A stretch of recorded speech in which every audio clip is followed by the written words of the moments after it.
Hello. Hey, what's happening, everybody? Welcome to another very, very, very special episode of Mega Strange. Today, This is the episode where we learn a lesson. we're learning lessons today. Yeah, this is the episode where we Feeney comes in and he tells us that we shouldn't have stole his cookie or something. Gosh, I didn't know this was gonna be a school episode. This is like a waking nightmare, Johnny. Why would you spring that on me? Mega meets Strange.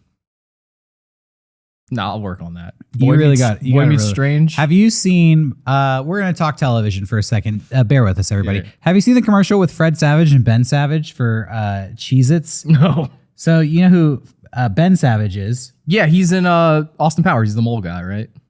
Well, he's Ben Savage is from Boy Meets World. Oh, Fred Savage is from Fred Savage is from The Wonder Years. Oh, They're brothers. Yeah. They both basically played the same part on two different shows. It's crazy. Oh yeah. They're in a commercial for Cheez-Its where they replace them with cheesier, hunkier guys. It's like the weirdest.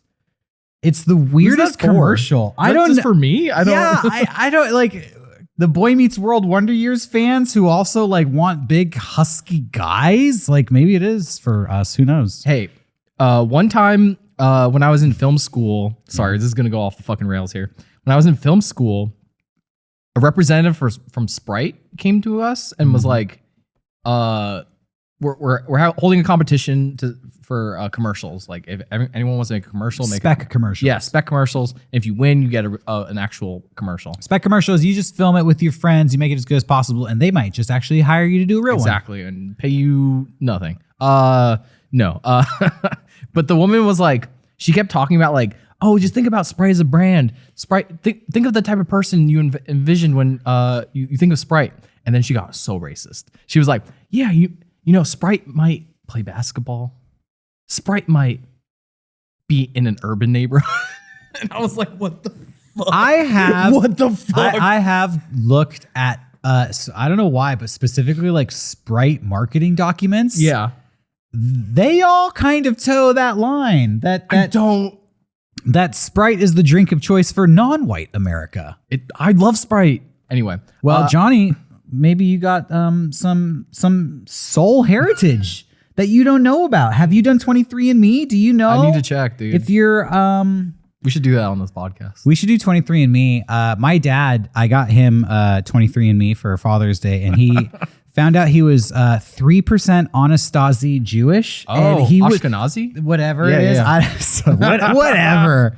I have to go to you because you're the authority. And he was like stoked. And it was, of all the things, the 3% Ashkenazi Jewish was like the only thing he would talk about. He's the chosen. He's the chosen. Like, look at this. Look what's in my chart. I'm fucking Puerto Rican, but look at this. 3% Jewish. And he's like, where the fuck did that come from? And I was like, I don't know, Dad. Anyway, I wanted to say, like, what do you envision when you think of Cheez-Its as a person?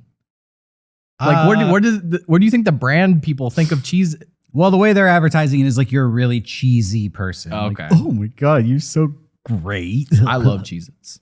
Well, you're a cheesy fellow yourself. Anyways, enough food talk. Hey, today we are taking calls from our hotline.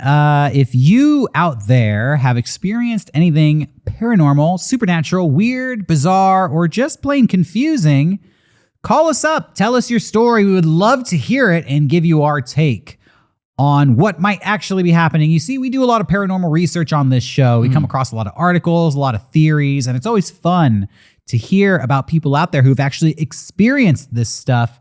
And sometimes we can cross-reference it with some other urban legends and tall tales that we've heard of and draw those connections and threads that make this whole paranormal matrix come together, this world that we're living in. Paranormal Matrix. Yeah, we're living in the paranormal matrix. Did you know that? No. Welcome to the cryptid world. Well, apparently no one likes my theory on Morpheus. on reality. So no. Morpheus, why does it smell so bad? That's because you're smelling Bigfoot's ass for the first time. You think that's a Bigfoot's ass you're smelling? You think that's a Bigfoot's ass? I know this Bigfoot's ass I'm eating is not real. I know. All right. But ignorance is bliss. All right. Exactly. Anyway. So we got a couple of great calls. Let's get to the first one. Here we go. Hey, Mega Strange. This is Mason from Indiana calling in. What's up, Mason? When I was younger in middle school, Crank a friend and I would play a game called the Midnight Man, The sort of Midnight like Man. Bloody Mary style, but essentially you're lighting candles and summoning this demon. Okay. And That doesn't sound like Bloody Mary. we tried summoning it and Like spreading Pazuzu. salt and running around the house and scared ourselves, but nothing ever happened.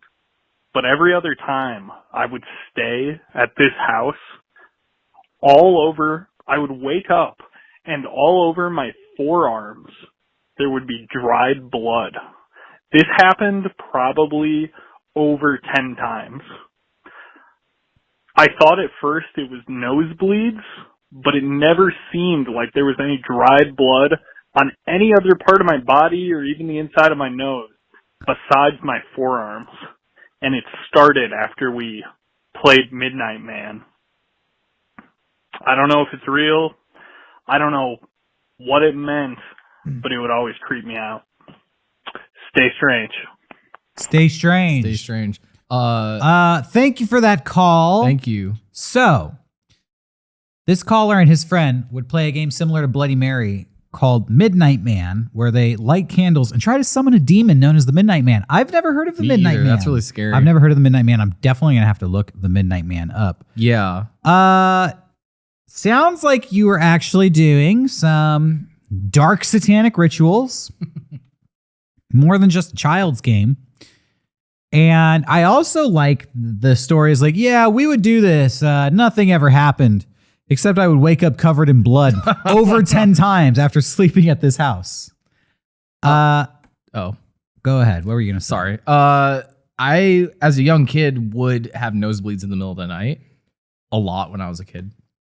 And you do wake up with it on your arm because you don't realize in your sleep you just kind of like do that. But it would always be on my face too. So I would definitely I would know in the morning, like I'd have dried blood on my face. So the fact that there was nothing on his face or no other kind of, that's really concerning. Unless like maybe I'm trying to play devil's advocate here. Like is someone playing a prank on him, or do you think that's just the Midnight Man? I'm going to play true devil's advocate here. When I was 15, I took a trip to Nolens, which is known as the most haunted city in America. Oh yeah. They got ghosts, they got vampires, they got werewolves, they got ghouls, trolls, goblins, witches. They got it all kinds of crazy shit. And one of the most famous stories, ghost stories from Nolens is, they actually made this into like a season of American Horror Story. There was a woman there. I don't remember her name, but she was an aristocrat, a debutante, a member of high society. And she kept slaves because New Orleans was one of the largest slave trading cities in America back when slavery was legal in America. Okay. And it was commonplace to have slaves back then for people of high society. And it was said that in New Orleans, the people who were enslaved were treated relatively well compared to other places in America, except for in this instance where this woman would literally like torture these people to death in the most crazy ways. I'm going to say some stuff that's going to be shocking to people because apparently this actually happened, but there's stories of like she would amputate their arms. And this is the one that freaked me out at 15 years old. This is gruesome. Trigger warning. This is gruesome. She amputated a person's arms and legs and then like carved a spiral pattern around their body so that they would have to crawl around like a caterpillar to like move. Ew. Yeah. And that was just one example. They would like break all this person's bones so that they could fit them in a box and lock them in the box. And then they'd like heal inside the box. Just crazy, torturous scientific experiments of heinous stuff, evil stuff. This is one of the darkest stories in American history, if you ask me. And yes, we will cover this in a future episode because as I'm telling this story now, I'm like, this is absolutely a great episode for Mega Strange. She was caught, but she was caught during a party because one of her victims was able to escape from the dungeon and set the house on fire. And when the fire department came to put the fire out, they discovered everything that had been going on. Okay. And this woman fled the city that very night because she basically said, like, okay, the jig is up. She was a serial killer, essentially. And she's like, oh my God, I'm about to be caught. So she like got in her wagon and her carriage and went off and was never seen again. Oh, fled the city. I thought you said flooded the city. I was like, holy no. shit. She fled the city. Yeah. I was like, damn, she went to the nuclear option. Her house went on, trust me, I'm going to tie this back to this caller's story. Yeah. Her house went on to become like a blemish of the city. It was known as like the blemish of the city. It was like the most haunted place in the city. And people who would inherit that property would experience extreme paranormal activity, including a story of a man who bought the property like in the 1950s and turned it into a furniture store. But one day he came in and according to the legend, Bob.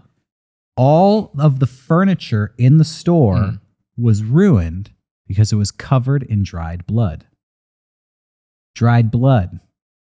Out of nowhere. Like the house was so haunted, it materialized what could be argued as ectoplasm, but like bodily fluids, human bodily fluids. Like somebody had just thrown blood all over the furniture in that store. This is the story of the building in New Orleans. Is it true? I don't know, but this is, I took a ghost tour there when I was 15. This is what they told us. I wonder if she put like bodies in the walls or something. She did. Oh, because I could see bodies bloating and then over time, like just exploding. She buried them alive. Ooh, People said that they could hear screaming coming from the walls and they thought that it was the voices of ghosts, not realizing it was the voices of living people trapped in the walls. Dude, this is one of the scary. craziest stories in American history.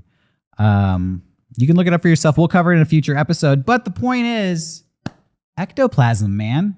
When the ghosts are angry, when the spirits are angry, they'll bleed all over you. They'll bleed all over your furniture. They'll bleed on your bed. They'll bleed on your couch. They'll bleed on your forearms.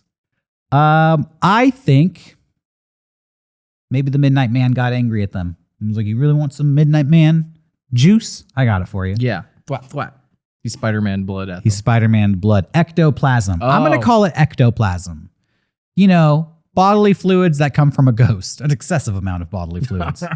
Isn't that a freaky story? Yeah, dude, the people being in the walls really fucked me up. And also, the whole time I was thinking about breaking someone's bones to fit them in a box. Like, I know. It was so dark. And you're going to heal that way too? Dude, yeah, that's it's so awful. gnarly. It's I just gave you 3 examples off the top of my head. The first 3 that came to mind. There's like hundreds of stories of things that this woman did. It's terrifying. So thanks for the call. Thank you. Yeah, I don't know. Well, what else is there to say? No, I think we nailed it. I'm gonna have to do some research into the Midnight Man. Yeah. I've never heard of the Midnight Man. And we did a whole episode about Bloody Mary and the Boogeyman and stories like that. We called it Childhood Monsters. But yeah, maybe we have to revisit that topic and do another round. All right, thanks for the call, caller. And Thank you. yeah, this has just been a quick little episode of the Mega 64 Mailbag. If you have a freaky story like the one we just heard, call up our hotline and share it with us. We would love to hear from you. And we're going to be doing new hotline episodes every Tuesday, and you can find a full-length, feature-length episode every Saturday at noon on the Mega Strange YouTube channel or wherever you find your podcast. Be sure to follow us on Instagram at Mega Strange Podcast, and we'll see you next time. Stay strange, everybody. Good night.